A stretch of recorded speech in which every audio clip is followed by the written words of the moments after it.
নামাজরত অবস্থা যদি কোনো নেগেটিভ চিন্তা ভাবনা আসে তাহলে নামাজ ছুটে যাবে কিনা, ওযু করে এসে সন্তানকে দুধ খাওয়ালে কি ওযু নষ্ট হবে কিনা, ওযু ছুটে যাচ্ছে মত অবস্থায় শুধু আত্তাহিয়াতু পড়ে সালাম ফিরালে নামাজ হবে কিনা, সন্তান না হলে কি ডক্টরের কাছ থেকে ওষুধ খাওয়া যাবে, এটা কি জায়েজ, লুডো খেলা কি হারাম, কিভাবে নিজের ধৈর্য বাড়াতে পারবো। শুনলাম মৃত্যুর পর ভাই বোন আর দেখা হবে না, কথাটা কতটুকু সত্য? স্বামী যদি স্ত্রীকে বলে তোমার রাগ বা স্বভাব আমার মায়ের মতো, তাতে কি জিহার হয়ে যাবে? বাবরি চুল নিয়ে কিছু বলবেন? বাবরি রাখার কি নির্দিষ্ট কোনো বয়স আছে? জন্মদিনে কি বিয়ে করা যাবে? মুরব্বীরা বলেন জন্মদিনে বিয়ে করলে নাকি সংসার টিকে না। কেউ যদি কবিরা গুনাহ করে আবার তওবা করে, এরকম দীর্ঘদিন ধরে করতে থাকে, তার জন্য মাসআলা কি? মৃত্যুসজ্জায় শায়িত ব্যক্তিকে মসজিদে হুজুর এনে তওবা পড়ানোর প্রচলন আছে, এভাবে তওবা পড়ানো যাবে কিনা, তওবা সঠিক পদ্ধতি কি? চলুন তাহলে আর বিলম্ব না করে ইতিমধ্যে আমাদের কাছে সমস্ত প্রশ্ন চলে এসেছে, সেগুলো উত্তর দেওয়ার ফলে আমরা প্রবেশ করি। মামুন হাসান আপনি লিখেছেন ওযু ছুটে যাচ্ছে মত অবস্থায় শুধু আত্তাহিয়াতু পড়ে সালাম ফিরালে নামাজ হবে কিনা। ওযু ছুটে যাচ্ছে এরকম অবস্থায় যদি আপনি শুধু আত্তাহিয়াতু পড়েন এবং আত্তাহিয়াতু পড়ে তারপরে আপনি যদি সালাম ফেরান, তাহলে সেক্ষেত্রে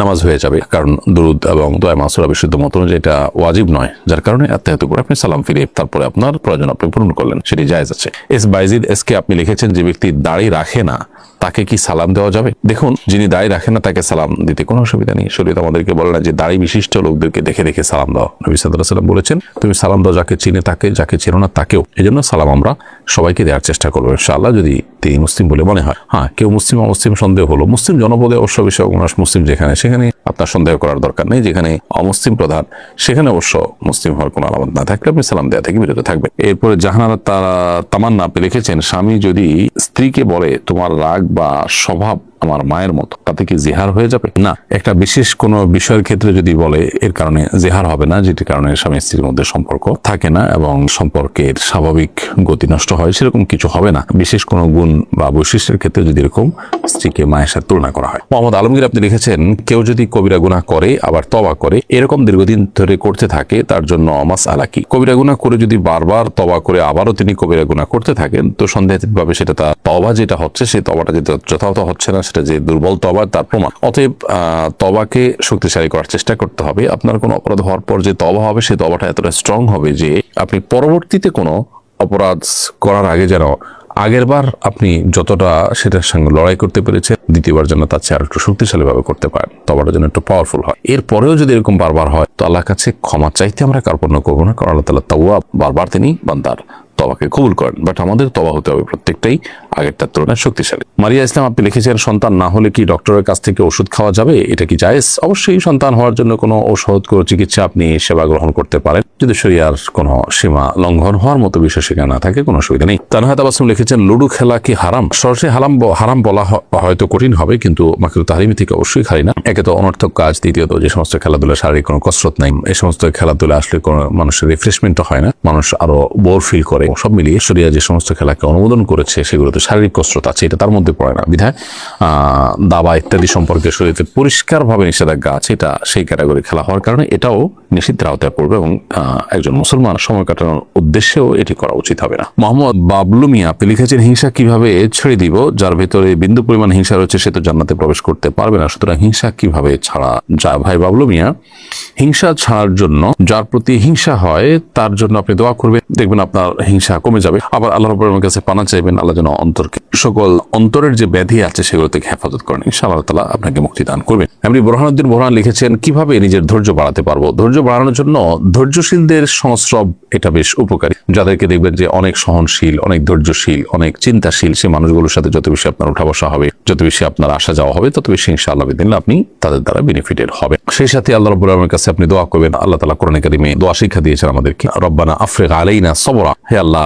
আপনি আমাদের প্রতি আমাদেরকে আপনি সবর দান করুন, সবর করার তৌফিক দান করুন। সেই দোয়া আল্লাহ তাআলার কাছে আমরা নিবেদন করব ইনশাআল্লাহ তাআলা। রব্বানা আফরিগ আলাইনা সবরা ওয়া সাব্বিত আকদামানা ওয়ানসুরনা আলাল কওমিল কাফিরিন, হে আল্লাহ আপনি আমাদেরকে সবর দান করুন। এটি কোরআনে কারীমে দুই জায়গায় আল্লাহ তাআলা উল্লেখ করেছেন। এক জায়গায় আছে রব্বানা আফরিগ আলাইনা সবরা ওয়া তাওফানা মুসলিমিন, হে আল্লাহ আপনি আমাদেরকে সবর করার তৌফিক দান করুন বা সবর আমাদেরকে দান করুন এবং আমাদেরকে মুসলিম হিসেবে মৃত্যুবরণ করার তৌফিক দান করুন। তাহলে দোয়াও আমরা আল্লাহ তাআলার কাছে করব ইনশাআল্লাহ তাআলা। এমনি হাবিব আপনি লিখেছেন জন্মদিনে কি বিয়ে করা যাবে? মুরব্বীরা বলেন জন্মদিনে বিয়ে করলে নাকি সংসার টিকে না, এটা একেবারেই অনর্থকতা, কুসংস্কারচ্ছন্ন কথা। যে কোনো দিন বিয়ে হতে পারে, জন্মদিনে বিয়ে হতে কোনো অসুবিধা নেই। শারমিন সুলতান আপনি লিখেছেন আমার ননদরা আমাকে অপছন্দ করে, বদনাম করে হলেও ক্ষতি করার চেষ্টা করে। স্বামী সবসময় তাদের পক্ষ নেয়, আমার কথা বিশ্বাস করে না। শ্বশুর শাশুড়ি নেই, তাই স্বামী চায় আমি তাদের মন জয় করি, কিন্তু 8 বছরে তা সম্ভব হয়। এখন আমি যোগাযোগ কমিয়ে দিয়েছি, এদিকে আমি ভুল করছি।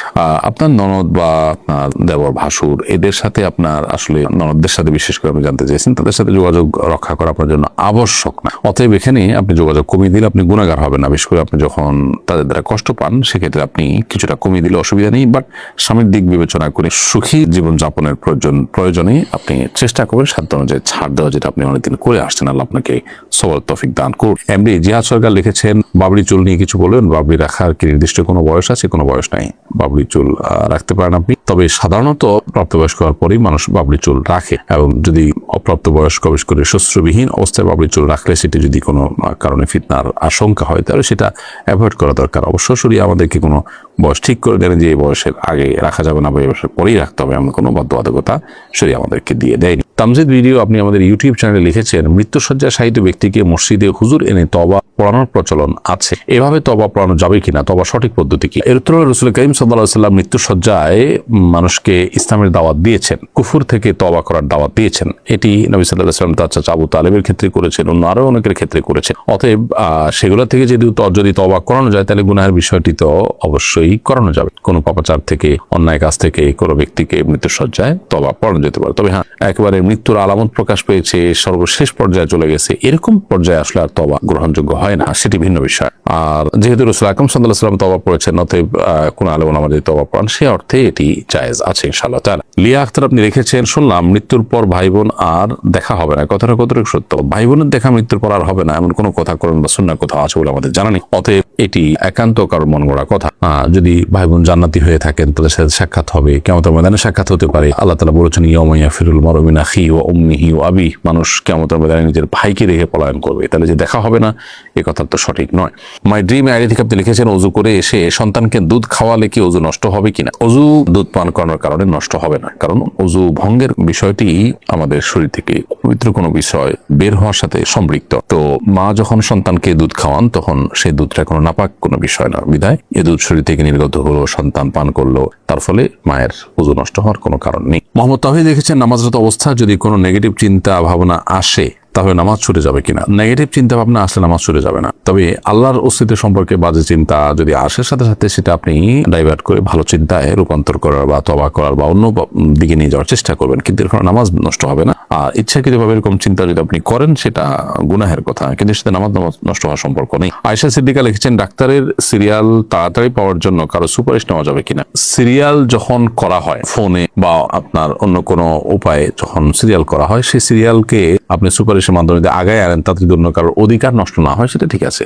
কিন্তু ধরুন এক জায়গায় বসা আছে, সিরিয়াল ধরে অনেকক্ষণ ধরে মানুষ অপেক্ষা করছে, আপনি কোনো একটা মাধ্যমে শর্টকাট ওয়েতে চলে গেলেন, তাহলে অবশ্যই যারা দাঁড়িয়ে আছে তাদের হক নষ্ট করেছেন, এটা জায়েজ নয়। এক্ষেত্রে ডাক্তার সাহেব নিজে যদি আপনাকে কোনো ছাড় দেন বা রেসপেক্ট করেন, সেটাকে সাধারণত রোগীরা ভিন্ন চোখে দেখেন না, সেটা ভিন্ন বিষয়।